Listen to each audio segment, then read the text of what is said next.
Guys, welcome back to my YouTube channel. My name is Chisom. If you're just coming across my channel for the very first time, you're welcome. What I do here basically is to share my experiences living abroad, life in the UK, motherhood tips, gist, information that could be beneficial to you in case you are interested in moving abroad.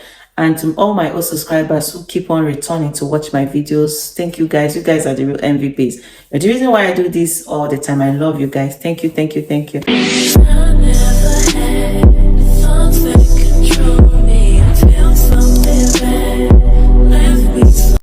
All right, guys, accommodation in the UK is giving us headache. Accommodation in the UK is giving us headache. A friend of mine is coming to the UK, soonest. And then she called me up to help her arrange accommodation and all that. Even though she's not coming, we're not going to stay in the same city.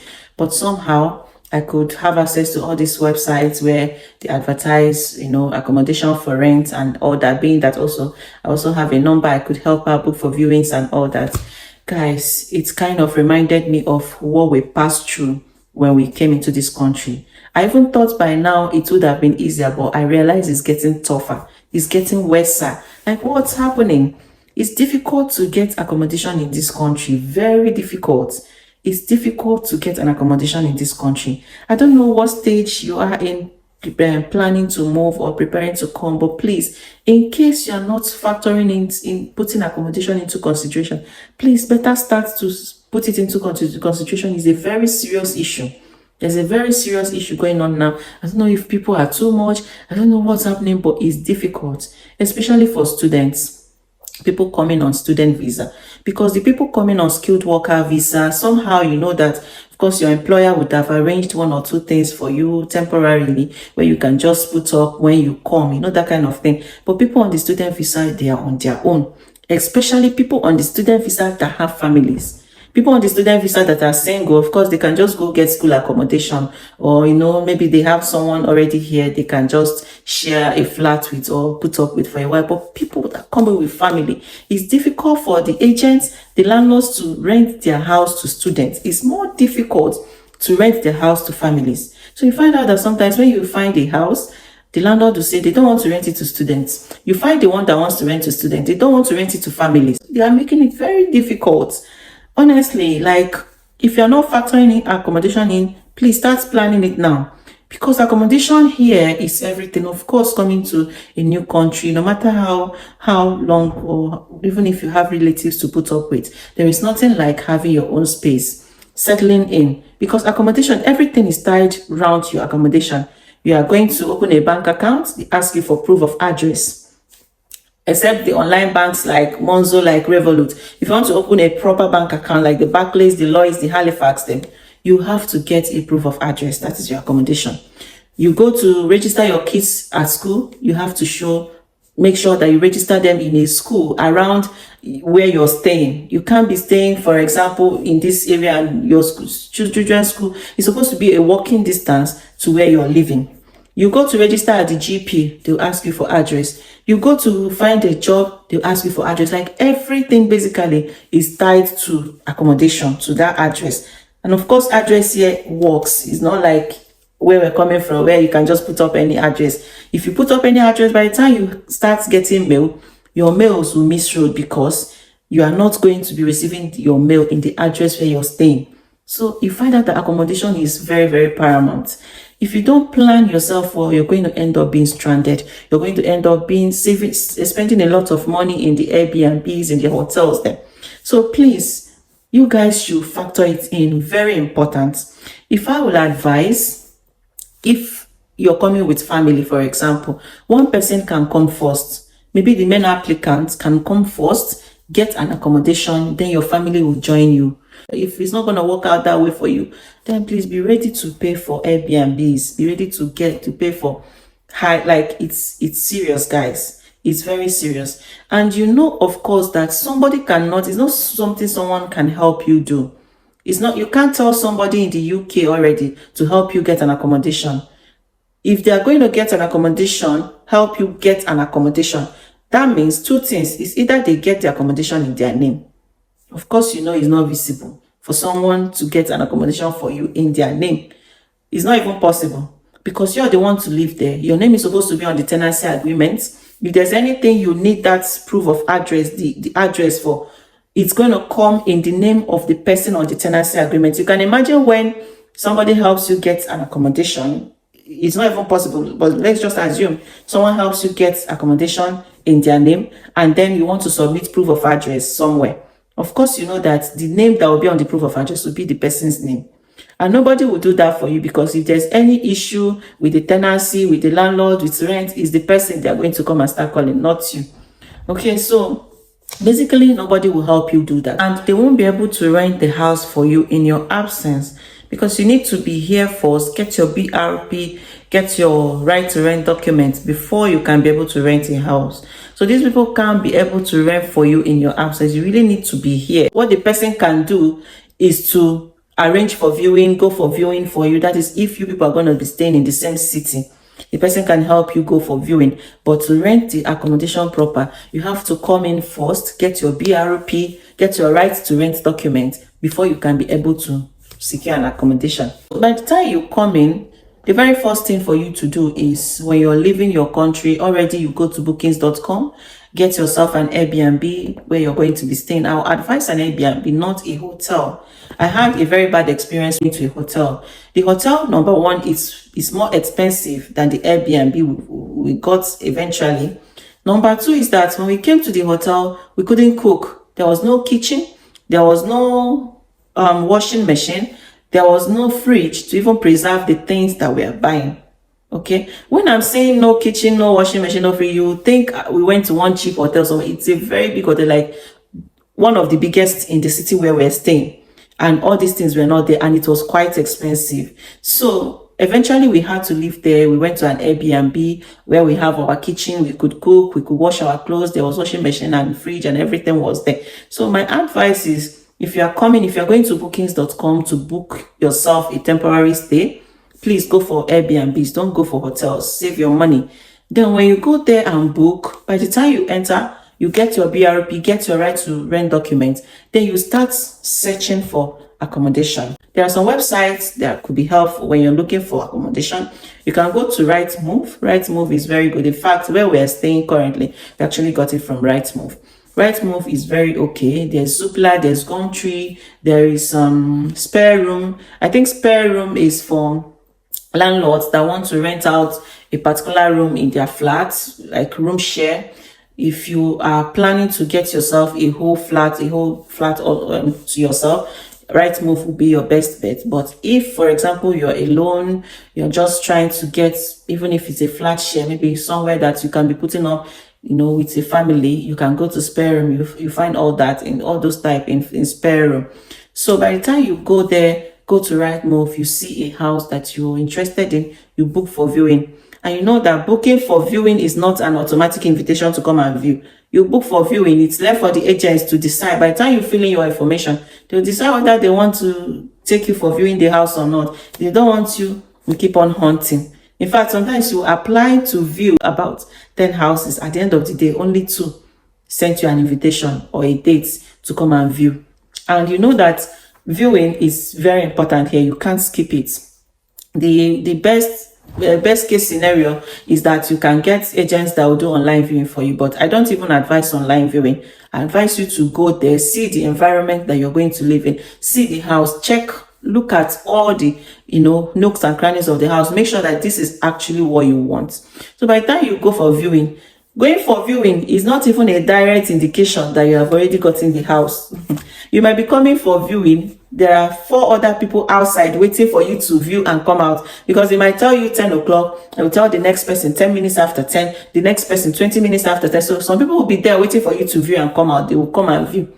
So it's even after viewing, you will now start applying, indicating that you are interested in renting the house. When you now submit your application to rent the house, the agent will now start properly cross-checking, scrutinizing, investigating you. By the time they are doing this, you are bringing a guarantor. They'll ask you to get a guarantor, someone who is a British citizen, someone who is a house owner, is a landlord, is a house owner here in England. Someone who earns a yearly income should be like 30 times the amount of the monthly rent, something like that.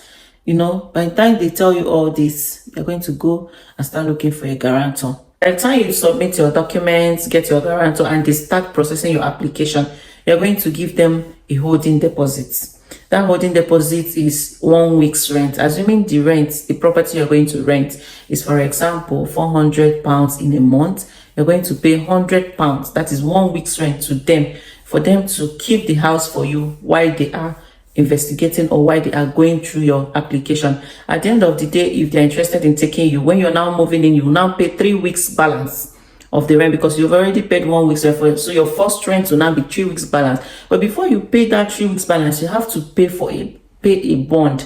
There's usually what they do here, they always collect bond from you. That bond is a bit higher than the rent. I think it's about 6 weeks rent or so. When you pay for that bond, the landlord is going to ensure you keep it in the bond protection services. So these people will now send you mail, profile you. You are going to create an account with them so that you can be able to access your money at the end of the tenancy.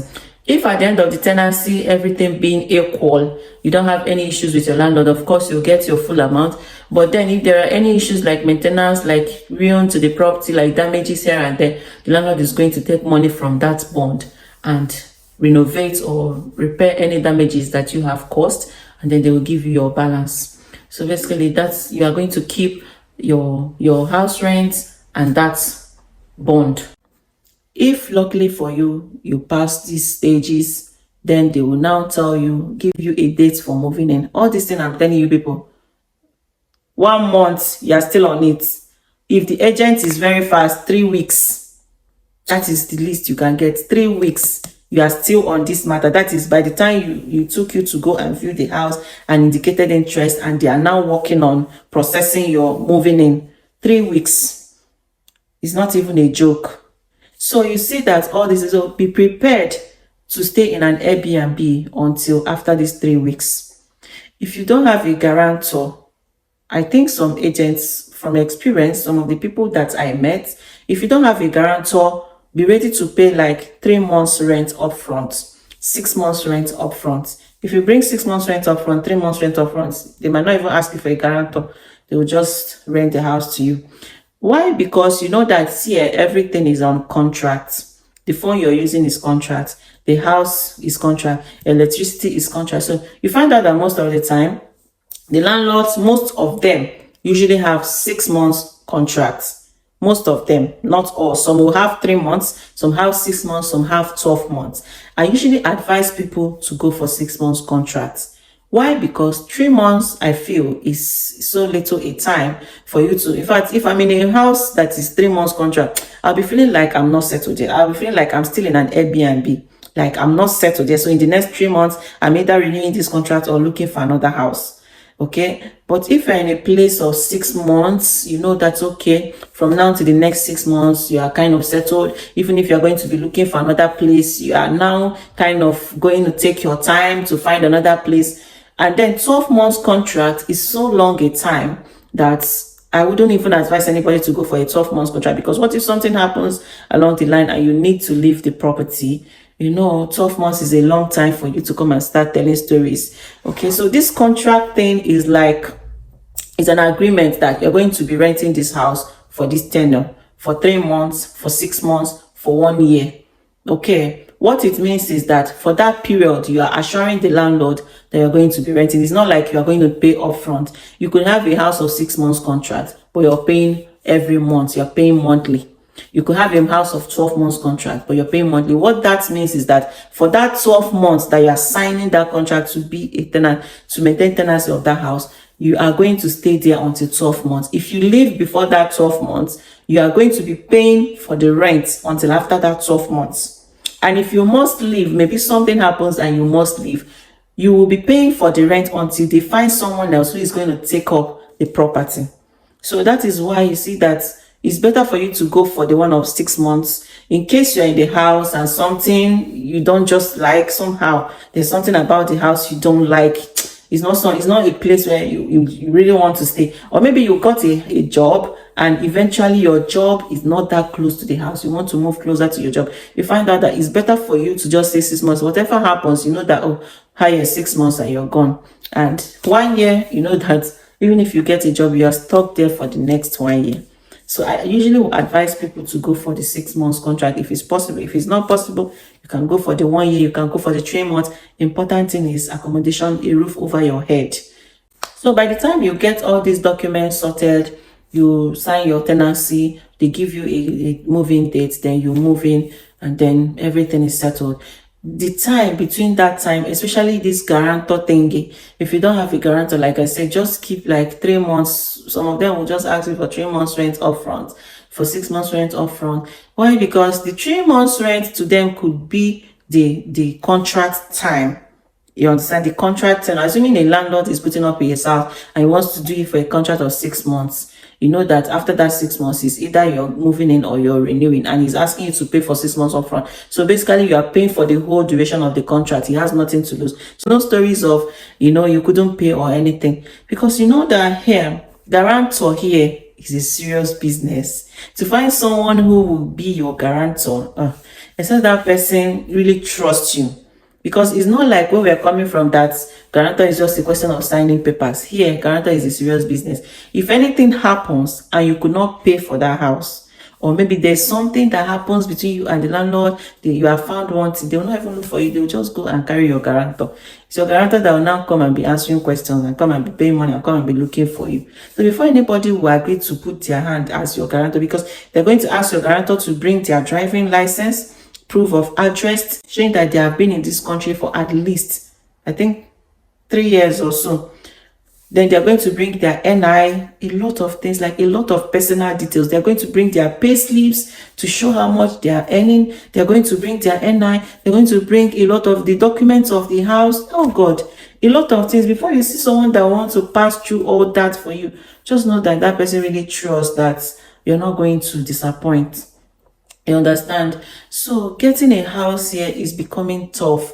Please, if you're coming and you're not planning accommodation, start now to start planning accommodation. Go to these websites I mentioned: Rightmove, Zoopla, Gumtree, what's it called? Open Rent, Flash Share, Spare Room, and the rest of them. You will see. I don't really advise people to use Facebook Market. I don't know. I don't really advise people. There are still some in Facebook Market, but whatever you do, please be careful. Also know that there are scammers out there. Don't go and get, somebody cannot be showing you a house that is maybe 2 bedroom, and then in that vicinity, you know that 2 bedroom is going for maybe 700 pounds, and someone is trying to tell you to come and pay for 300 pounds to move into such a. Please, you have to be very careful when it comes to, it's better you use agents that are already well known. Agents that at least that they have address, so that in case anything happens, even though we don't pray for such, but then I don't know. Whatever it is, you guys should make plans. Accommodation here is a very serious issue, especially when you're coming with family. It's more difficult when you're coming with kids. If it's just you, you can even cope, you can squat and all that. But when you're coming with kids, you find out that it's very, very difficult. My friend's case, remembering what we passed through, is what actually made me to kind of put up this video together.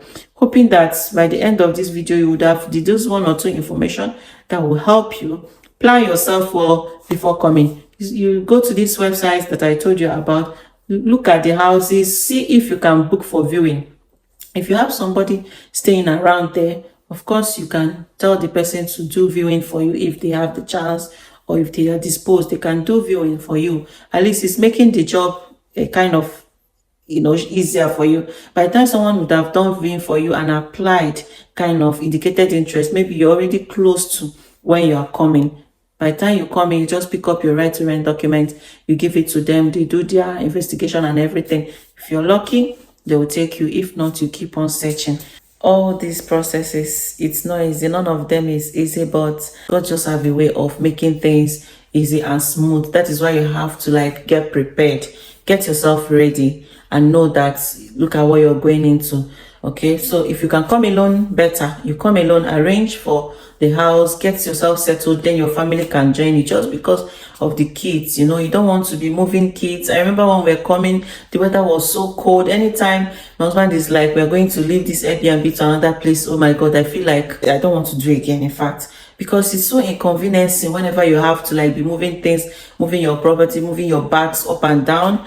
and all that. And everything here happens online. It's always online. I remember when we were in this hotel we got at bookings.com, the Airbnb wanted to renew, but we thought renewing means just going downstairs at the reception and telling them that we're no longer going to move out, that we want to renew. Do you know, we went downstairs to tell them we want to renew, and they told us, sorry, that another person has already taken our room. Like when we were still there, people had already gone to the website and booked for that same room that we're staying, hoping that the room is vacant as from so day. So if you wanted to extend your stay, you have to still go online. They'll tell you to go back to bookings.com and go and arrange whatever it is you want to arrange, rebook it and all that. You know that we couldn't stay in that room. We asked them, okay, can we go to another place? Is there another room we can just move to? They said no, that everywhere was filled up, and we had to leave there to get another place. It was so tiring. But at the end of the day, it's just a story we're now telling. So that is, in summary, in a nutshell, how it's gonna be easy for you to secure an accommodation as you're coming, especially for people that are coming on the student visa route, international students who are coming with family and all that. I really pray that God's gonna make it easy for you. It's gonna be an easy settlement for you. And don't forget that while you're still in the Airbnb, you can look for jobs, especially all these warehouse jobs. You can of course get a job with whatever address, even with the hotel address, with the Airbnb address, you can get a job, and then you're working and at least earning money to be maintaining the Airbnb while you're still looking for your permanent place. I pray God will be there to make your settlement, a very quick one. All right, guys, do take care of yourself. Until my next video, love yourself, take care of yourself. Bye bye.